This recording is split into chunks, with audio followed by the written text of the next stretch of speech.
Hello students, welcome to the PNT coaching classes learn easily and smartly. तो आज हम देखने वाले एक क्वेश्चन जिसमें बोला गया है you have two lenses A and B of focal length plus 10 centimetre and minus 10 centimetre respectively. यानी कि आपके पास दो लेंस दिए गए हैं, दोनों लेंस को एक लेबलिंग की गई है, नाम दिया गया है। एक लेंस ए है, एक लेंस बी है एंड इन दोनों ही लेंस की जो फोकल लेंथ है वो एक लेंस की जो फोकल लेंथ है वो प्लस 10 सेंटीमीटर है एंड दूसरे लेंस की जो फोकल लेंथ है वो माइनस 10 सेंटीमीटर है। आगे बोला गया है state the nature and power of each lens, यानी कि दोनों ही लेंस की आपको नेचर बताना है और पावर कितना है वो बताना है।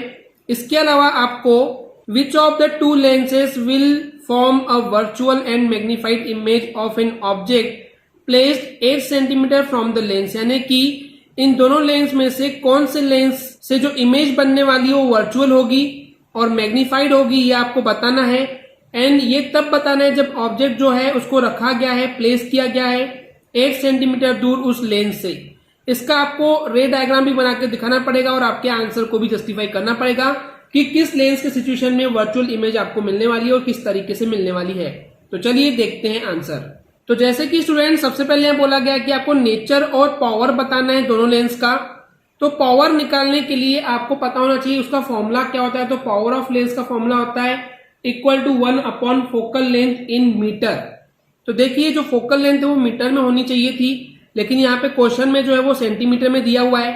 इसका मतलब हमको अगर पावर ऑफ लेंस निकालना है तो उसके लिए हमको फोकल लेंथ जो कि यहाँ सेंटीमीटर में दी हुई है उसको मीटर में कन्वर्ट करनी पड़ेगी। तो ये हो गया वो फॉर्मूला पावर ऑफ लेंस का जो अभी हमने बताया कि power of lens equal to 1 upon focal length in metre. और यहाँ पे स्टूडेंट्स हमको ये बात पता है कि जो पावर ऑफ लेंस की जो एसआई यूनिट होती है वो डायप्टर होती है। इसको हमने ऑलरेडी पिछले वीडियो में इन डिटेल में पढ़ चुके हैं, राइट। अब हम क्या करेंगे स्टूडेंट्स, यहाँ पे सबसे पहले जो सेंटीमीटर में दिया है उसको कन्वर्ट करेंगे मीटर में। तो आपको पता होना चाहिए कि जब आप सेंटीमीटर से मीटर में कन्वर्ट करते हैं तो उस कंडीशन में आपको 100 से डिवाइड करना पड़ता है, राइट। क्यों? क्योंकि 1 मीटर में 100 सेंटीमीटर होते हैं। तो यहाँ पे 10 सेंटीमीटर दिया हुआ है, तो इसको जैसे ही हम 100 से डिवाइड करेंगे तो ये बन जाएगा मीटर में। अब देखिए 0 से 0 कैंसल, 1 अपॉन 10, तो इसको डिवाइड करेंगे तो सॉल्व करने पे आंसर आएगा 0.1। ओके, तो मान लेते हैं अभी हम बात कर रहे हैं लेंस ए की, तो उसकी जो फोकल लेंथ है उसको हम स्मॉल एफ ए से रिप्रेजेंट करते हैं ताकि हम डिफरेंस कर पाए कि कौन से लेंस की बात कर रहे हैं। तो जो लेंस ए की जो फोकल लेंथ है वो प्लस 10 सेंटीमीटर थी, यानी कि 0.1 मीटर हो गई। इसी तरीके से हम लेंस बी के लिए फोकल लेंथ को कन्वर्ट करेंगे मीटर में, तो यहाँ पे माइनस 10 सेंटीमीटर है, तो ये भी वापस वही हो जाएगा माइनस 0.1 मीटर। अब हमारे पास दोनों ही लेंस की जो फोकल लेंथ है वो मीटर में आ चुकी है। तो अब हम सिंपली इसका पावर निकाल सकते हैं। तो पहले निकालते हैं लेंस ए का पावर, तो हो जाएगा formula power of lens equal to 1 upon focal length in metre.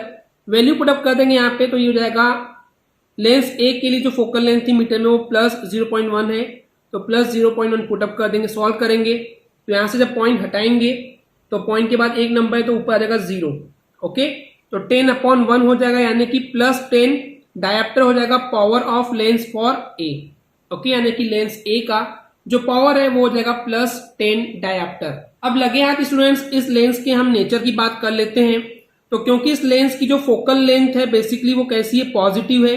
Positive होने का मतलब होता है कि जो मेन फोकस है, जो प्रिंसिपल फोकस है इस लेंस का वो राइट साइड पे आएगा, क्योंकि प्लस साइन दिखाता है कि अगर ये लेंस है, ओके, तो इसका जो मेन फोकस है वो राइट साइड पे है लेंस के, तभी ये प्लस साइन है।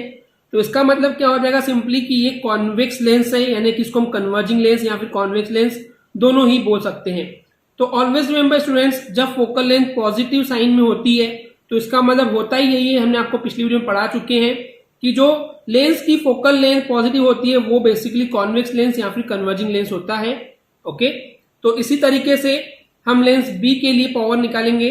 तो फॉर्मूला तो वही होगा लेंस बी के लिए भी कि power of lens equal to 1 upon focal length in metre. तो इस कंडीशन में जो फोकल लेंथ थी वो माइनस 0.1 मीटर आ गई थी। सॉल्व करेंगे तो यहाँ पे अगेन हमको 10 डायप्टर ही मिलेगा, बट माइनस साइन है तो माइनस 10 डायप्टर हो जाएगा लेंस बी के लिए पावर। ओके, अब यहाँ पे अगर इस लेंस के नेचर की बात करते हैं तो क्योंकि यहाँ पे फोकल लेंथ जो है वो निगेटिव है, निगेटिव होने का मतलब है कि जो मेन फोकस है, जो प्रिंसिपल फोकस है इस लेंस के लिए वो इस लेंस के लेफ्ट साइड पे आएगा, क्योंकि निगेटिव साइन का मतलब ही वही होता है।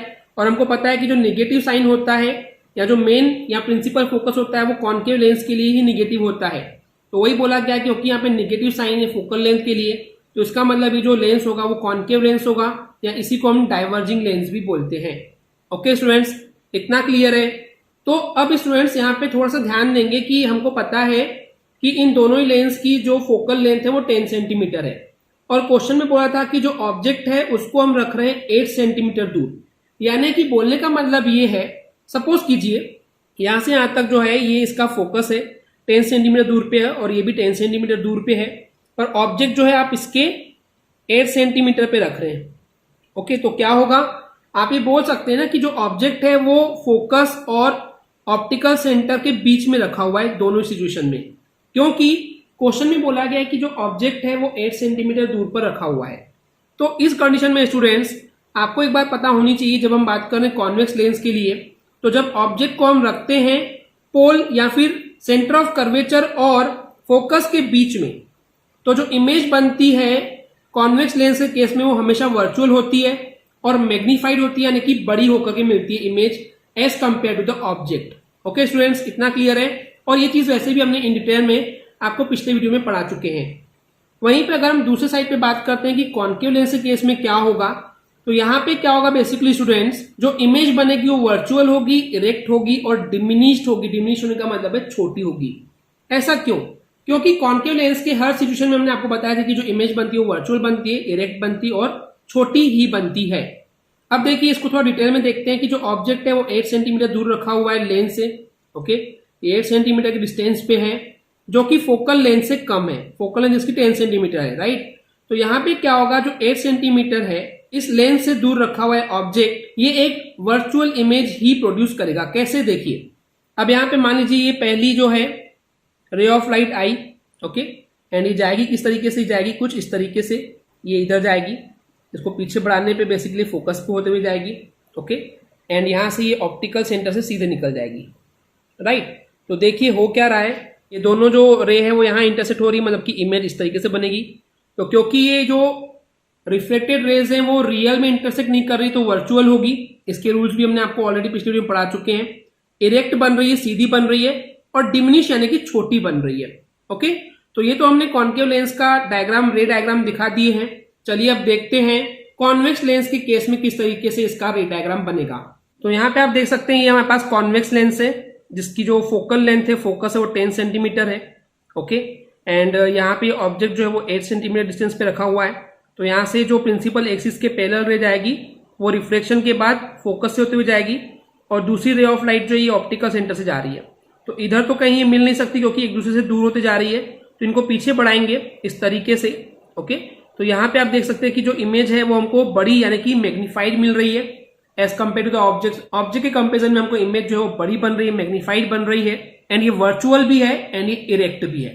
तो इस तरीके से आप रे डायग्राम दिखा सकते हैं स्टूडेंट्स। आई होप आपको ये क्लियर हो गया होगा। अगर आपको हमारी वीडियो से कुछ भी सीखने मिला या नॉलेज मिला तो प्लीज हमारे चैनल को सब्सक्राइब कीजिए एंड वीडियो को लाइक जरूर करें। आज के लिए इतना ही, थैंक यू।